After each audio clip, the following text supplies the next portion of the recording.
What's good, everybody? What's happening out there, man?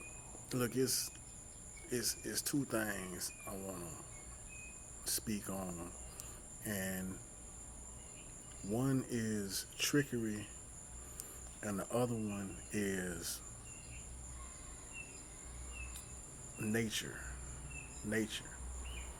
See, like a lot of us don't know what's in God's nature. Like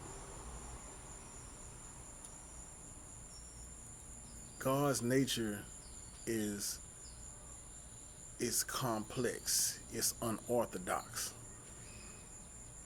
If you don't know God, if you don't pray to God, if you don't spend time with God,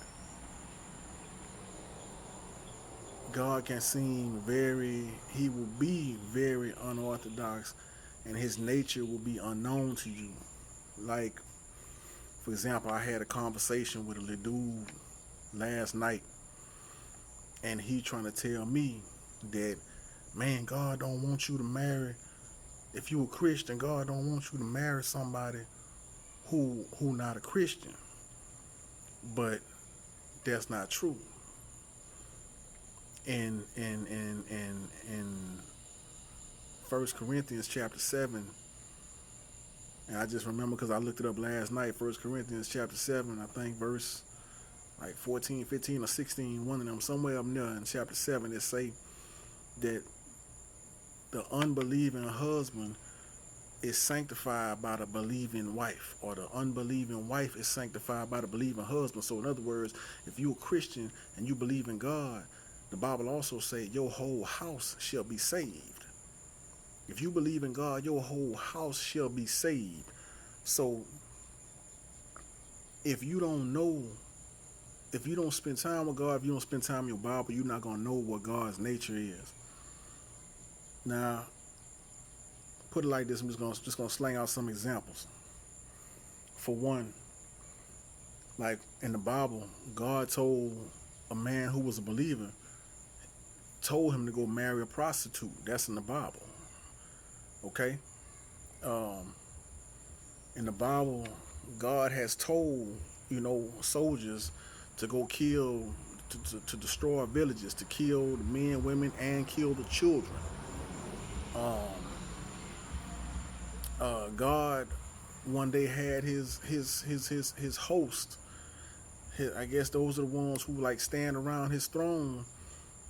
They were shooting out ideas at him at one point in the Bible, and one of them was like, "Hey, how about I turn myself into a lying spirit, meaning I go down here and make this person lie?" And God was like, "That's the right answer.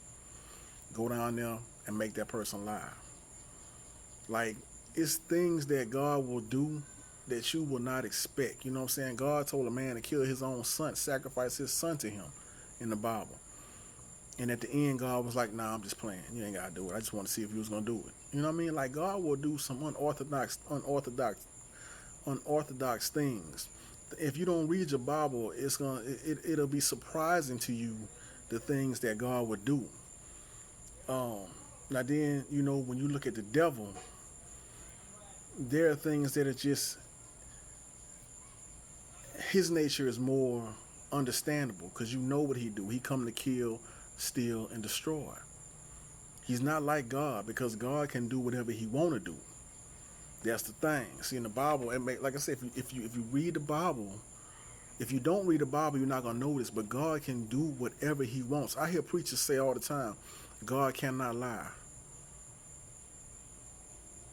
Maybe that's in the Bible. I don't recall reading it. But I heard people say if God speak a prophecy, He can't go back on it. How is that? That's not true.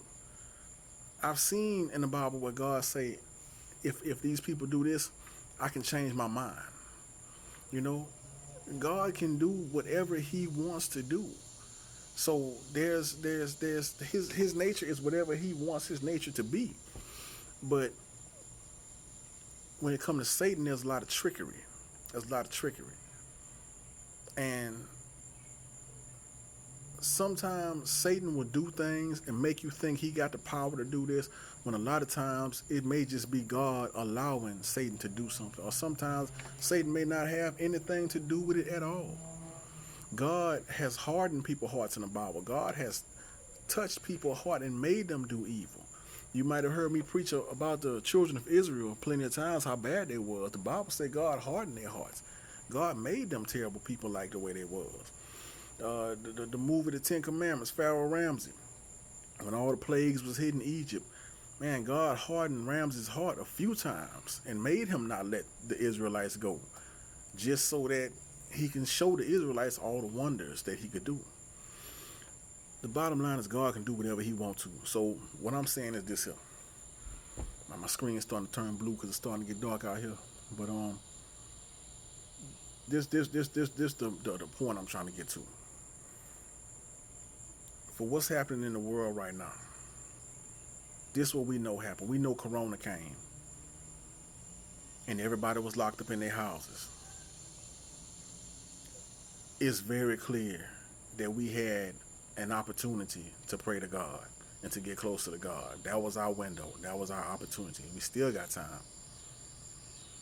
But now we got this situation going on where now the world is becoming really hateful.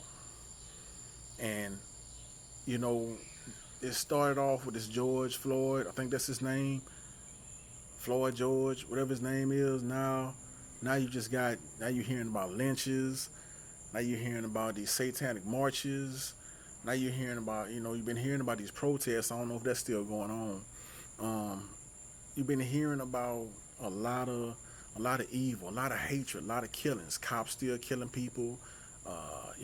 People, all the destruction that went on in those marches, those riots and protests and all that there. What if the devil was like, hey, I need to get them out of Corona. I need to get them out of this prayer they in. What if the devil saw that Corona was starting to slack up, and he just wanted to find something to make us so mad, to make us so evil, to make us so angry, we go out and start killing everybody, so we all can get sick again, so that Corona number could rise up again. What if that's the case? What if that was his plan? Was to use one dirty cop to kill one man and spark all these problems. I mean, I'm just saying, we have to recognize our enemy. We got to learn to recognize our enemy and what our enemy is doing. Whether things are of God or whether things are of Satan, we need to start learning the difference in nature, and God's nature and Satan's nature, and know who's pulling the strings before we go out here and jump on the wrong bandwagon, and now we out here, you know what I'm saying? I can't stress it enough. I can't say it enough, but sometimes it gets tiring to say it, is that we got to start focusing on Jesus. Those of us who may believe that Jesus is real, but if you're not trying to live your life for him, if you're not trying to change for him, if you're not trying to do nothing that's going to show that you wanna live for him, if you're not going to do nothing like that, I mean, what's the point? You know what I'm saying? Like, if it's going to be like that, man, they got a huge spider right here. Let's see if I can just get him. Get him. Excuse me. But, you know what I'm saying? Like, he trying to get me. But, yeah, man, that was scary. I think he did. Okay. But what I'm saying is, we need to learn the different natures, man. Learn who pulling the strings on us. You know what I'm saying? Because we might be out here protesting and all this here, and it's good that they pulling down all these monuments. They pulling down these Confederate monuments, and they burning Confederate flags and all this here. But what good is that going to do? You might think that this is something good that's happening. Oh, this is of God because this is something good. But what is it really doing? They taking down monuments. Is it changing their hearts? Is it changing their hearts at all? You know what I'm saying? Just because they removing the Confederate flags don't mean that they still not prejudiced no more. That's not going to change because a flag is gone or because a monument is gone. So what if we had decided that when Corona came, what if all of us had really just started going into our homes and started praying and really started trying to put God first and really started trying to have a relationship with Jesus just by talking to him daily for an hour a day. Just talking to Christ for an hour a day. Let's just say we all just started doing that. And then what if when George Floyd got killed, what if we all would have approached that situation from a godly perspective as a holy people? How you think the situation would have played out then if we had handled that in a way that Jesus would want us to handle that situation?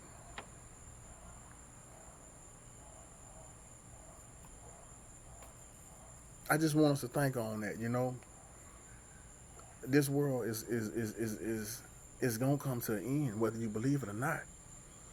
And now is the time to start to get to know Jesus, and I'm for real. Like, I wouldn't sit up here and waste my time making these videos telling people about Jesus if it wasn't real.